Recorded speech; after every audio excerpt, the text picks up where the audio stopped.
Welcome back to another video, guys. Today we are going through as many kind of top tips as I can fit into this video in about 10 minutes to tell you guys about how to pass a teaching interview, how to get into your dream school, and how to really impress people that are sat on that interview board, be it the head teacher, the head of governors, the safeguarding lead, whoever it is. You can really impress them with these tips on kind of how to show yourself, how to be yourself, and how to really get your points across in a clear and effective manner. And just before we get started, this is a bit of a celebratory video for me as well, because I started this channel, I think it was about two and a half years ago, and I just wanted to put out there because I wanted to, share what I was doing in teaching. I wanted to share the teaching profession a bit more. I wanted to really show just how good a job it was and help other people get into teaching. And incredibly, this little channel that I started as a bit of a kind of side hobby has somehow reached a huge number of 1,000 subscribers. So thank you so much to all of you guys that have subscribed to the channel and that kind of support me and comment on the videos and like them and just share them with other people, and hopefully you found some of them helpful for you. But yeah, this is a bit of a celebration for me, and I thought, you know what, at the minute it is prime interviewing season. I am getting a lot of questions about how to answer certain questions in interviews. So if you do have any questions about anything in general about teaching, but especially about interviews, pop them in the comments down below, and I will either make a video if it's a big question I can't answer shortly, or I will just reply to you and help you out as quickly as I can. And let's get into our top tips for passing a teaching interview. So the first one is something I've actually already touched on in that little intro there, and that is about being yourself. Being yourself is so important to get your dream job and to get the teaching role that suits you the most, because you need to show who you are, and the head teacher and the people that are on the board of interviewers for you need to make sure that they understand who you are and where you'll fit into their school. Working in the school is something that is hugely important, and it's something where if you are not able to work in a team effectively with the people around you, then it will not go as well as it could, at least. And that is mainly because when you are working in a school, especially as a teacher, you're working alongside other people very closely every single day. You're working in teams of, it might be a year group team, it might be a department team, a subject team,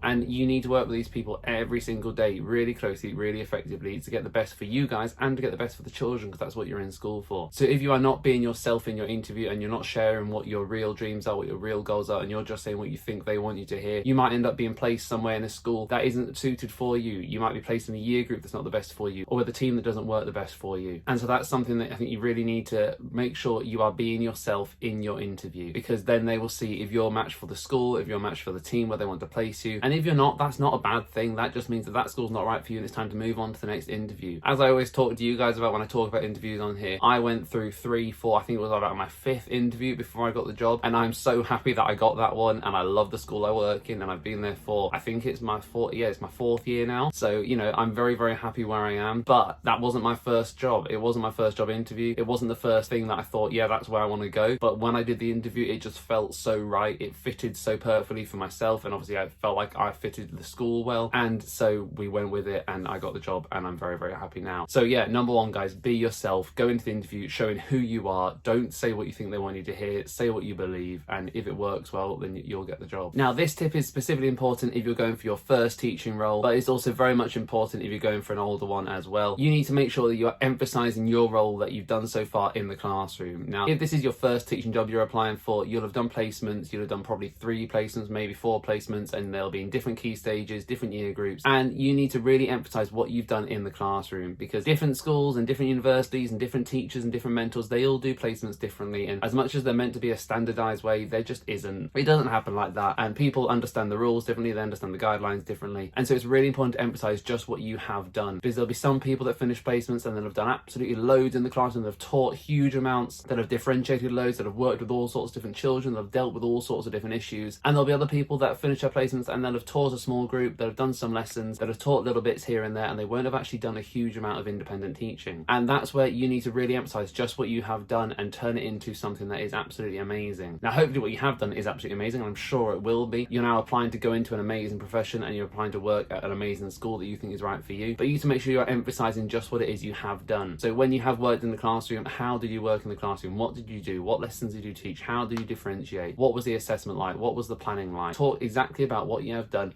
Make sure you emphasize in exactly what you did and show them just what it meant to you to do it, what it meant for the children to do it, why you were doing it, what were the aims, what were the outcomes, how did your teaching impact the children. Emphasize what you've done in the classroom, because that's what they're looking for you to do. You're applying for a class teacher role. That's going to be working in the classroom with a group of children, doing your best for them, doing your best for yourself. And so you really need to show off that. If it's something that seems as a bit of an afterthought for you of the actual job you're doing, then you might not seem like that's suited for you. So yeah, make sure you're showing off what you've done in the classroom, how it worked, worked, what you did, why you did it, what were the outcomes of it, and hopefully that will really impress the people on the board. On the topic of being yourself, one thing I'd suggest is definitely do not apply for 100 schools that are just nearby to you. Don't look for a school and think, oh yeah, I'm going to apply for that school because it's near me, it's a nice commute, I can get there easy, that'll do me just fine, thank you very much, and apply for it. That's not the way to find a school that'll work for you. The way to find a school is one that'll interest you, one that you think looks about right for you, matches your ideas about teaching, matches your philosophies. And these are all things you can either do by looking at the website, you can go and do a visit of the school and talk to the head teacher, you can have a look at the policies that are on the website, you can have a look at the things like newsletters that'll be on the website, get an idea of what the school is like, what the school's about, what their well-being's like, what their ideas are for the children, how they teach lessons. Those are the types of things that are so important for you, because schools do all the things they have to do in 100 million different ways, all right? There's no two schools out there that are the same, that do everything the same and teach everything the same. And schools evolve and schools change and the way schools do things change. And that's all something that happens over time. And so when you start in the teaching job, you know, I will guarantee you in 2, 3, 4 years down the line,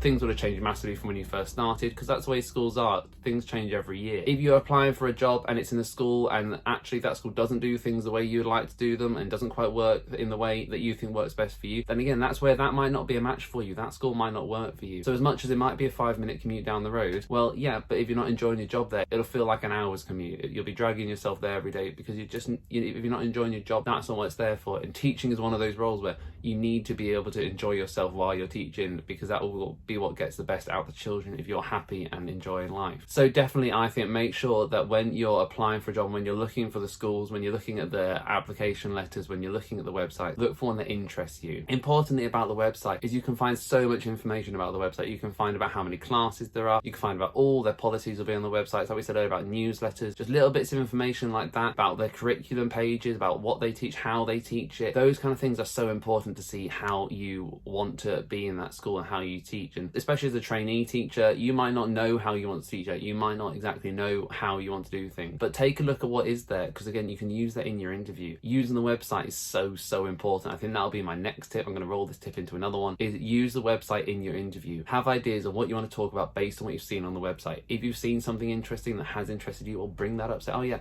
I was looking on your website, I saw when you teach curriculum you follow this scheme and I think that's really interesting. What is that? Can you tell me a bit more about that? Or I saw that you do loads of school activities in terms of like football games and rugby matches against other schools. What's that about? I'd love to get involved in that. Can you tell me more about what you do there? Those type of things that interest you. If you're interested in coaching a netball team, do they do that? I haven't seen it on the website. I had a look for it, but I couldn't find it. Is that something I could start while I'm here? Be active and open and interested in improving the school curriculum, improving the school development, improving the school as just a nice environment to be working in and to be a pupil in. Those are the types of things that will really make you stand out, because you've taken an open and honest and active engagement in the school life already, and you've not even started working there. You're already looking for ways to develop it and improve it. If you're really into science, well, on the website, do they talk about STEM anywhere? And if they don't talk about any STEM activities, well, why not? Is that something you can get involved in? Is that something you can bring to the school with you when you get there? If science is something you're interested in, it's got to be something you want to do, because if you get there and you don't do it, then it'll look a bit bad, and that's not the way to best get started on the right foot. And also, if it's something that you are doing but you're not enjoying it, it won't come out as well as it would if you're putting everything into it. But yeah, have a look at the website and use that in your interview, because that'll show that A, you're interested. It'll show you if you really want to apply to the school, if you agree with it. It'll show that you're ready, willing and able to just get started and get your feet on the ground and get running. One stage of the interview process that I found the trickiest is something that I'm now going to give you a little tip on what to do, because I didn't do this, and to be honest,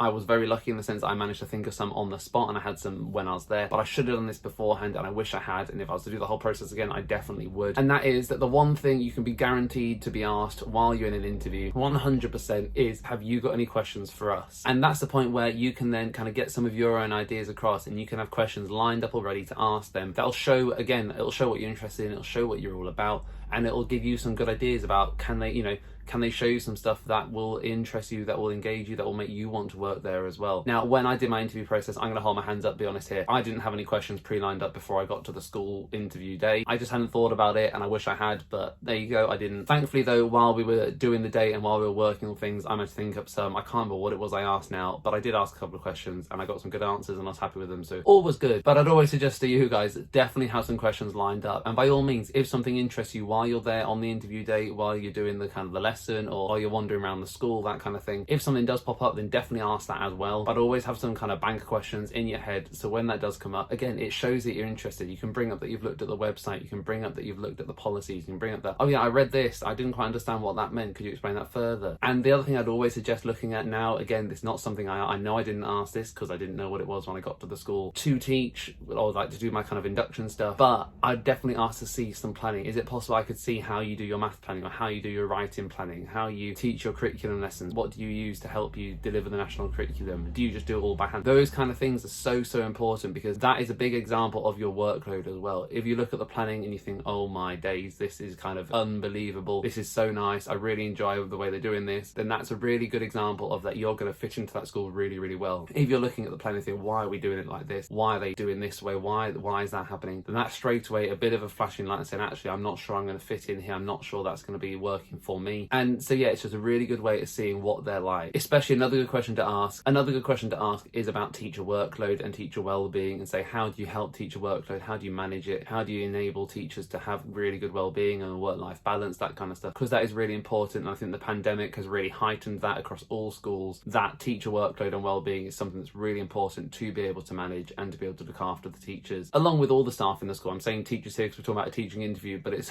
rightly so for teaching assistants, for anyone that works in schools. That workload and well-being is just something that needs to be managed and needs to be looked after. It's really important. So definitely I'd say ask a question about that and see what they say, because they might have a really good answer, but they might not. And again, you can then just make your own judgments on whether you think that school works for you. So I think I've got time to fit a couple more tips in. I don't know how long this video is going to end up being. It might end up being well over 10 minutes, we will see, but hopefully you found this useful, and we have got a couple more to run through now. So the next one I'm going to say is, when you go to the interview, 99% of all teaching interviews I've ever seen involve a lesson task. So you'll get given a group of children or a class of children and say you've got to teach a lesson. They might tell you what it's based on, they might not tell you, say teach whatever you want, but you've got to make sure that it's aimed at the right level, that kind of thing. And my tip here, apart from obviously teaching an engaging lesson, making sure it's something fun and interesting, and if you're interested in what type of things to teach, then comment down below and ask me a question, let me know what it's about, and I'll try and help, or I'll do a video on some fun lesson ideas or something. But it's to make sure that you're self-sufficient in preparing it, because as you all know, when you've worked in schools, things go wrong sadly occasionally, like in any workplace I'm sure, and you know, the printer might not be working, or the whiteboard might be down, the pens might all be running out, that kind of thing.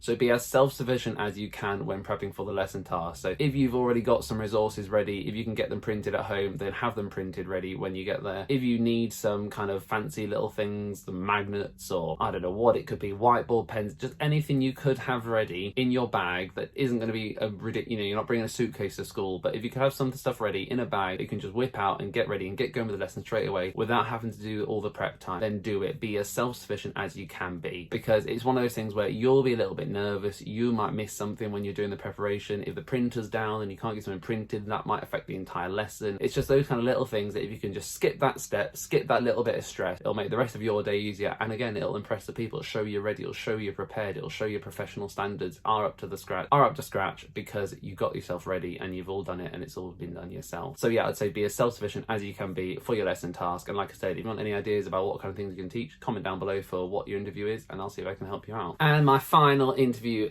tip for this video, I've got no idea how long we've gone now, but we will see. Practice what you want to say, all right? You've got brilliant ideas, you've got great plans for your interview questions, you know what you want to answer them, and I've done a couple of videos around that I'll have in the description down below about kind of practice answers for questions, what type of things teachers will be looking for, so how you can relate your experience to those questions, that kind of thing. The links will be down below, or I'll link them up there somewhere. Can you please make sure that you practice what you want to say, okay? Say it out loud, practice talking to someone. It might sound silly when you're practicing it, but if you can get used to what you want to say and you can be confident in it, then definitely that's something that will really help. And if you know a teacher and you can talk to them about what you want to say and tell them what your ideas are, they'll tell you if that's the type of thing that they think the interview board will want to hear. But as always, going back to the first point of being yourself, don't just say something because you think it's what they want to hear. Say it because it's what you believe in, and hopefully that's something that they will want to hear. There is a difference, and make sure it is from your heart, from your brain, that you are believing in what you're saying, because it's so important that you are being yourself and you are showing who you want to be, what type of teacher you want to be, and how you want to teach. So yeah, hopefully guys, these have been really helpful, and good luck if you are going into a teaching interview. It's an amazing profession, and I do hope that you get the job that you want, and it will be your dream job, and you'll be there forever, and everything will be happy, and